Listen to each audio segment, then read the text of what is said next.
আল্লাহ নবী জিজ্ঞেস করে, উট তুমি আমাকে সালাম দিলা কারণ কি? উট বলে, ওগো নবী, আপনি শুধু মানুষের নবী না, আপনি আমারও নবী। উট বলে, ওগো আল্লাহর নবী, আমার মনে অনেক দুঃখ, আমার মনে অনেক কষ্ট, আপনার কাছে কিছু দুঃখের কথা বলতে চাই। কি বলতেছে উট? কে বলতেছে? উট বলতেছে, ওগো নবী, আমার মনে অনেক দুঃখ, আমার মনে অনেক কষ্ট, আমি একটু আমার মনের দুঃখগুলো আপনাকে বলতে চাই। আল্লাহর নবী উটকে ডাক দিছে, তাল, আসো আমার কাছে। উট আল্লাহর নবীর কাছে আসলেন, এসে উটের মুখটা আল্লাহর নবীর কানের কাছে নিয়ে মনের সব দুঃখগুলো বলতে লাগলেন।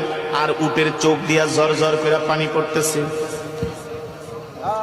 উট বলে, ওগো আল্লাহর নবী, দেখেন আমার বয়স হয়ে গেছে, আমি আগের মতো বোঝা বাইতে পারি না, আগের মতো আমি বোঝা বহন করতে পারি না।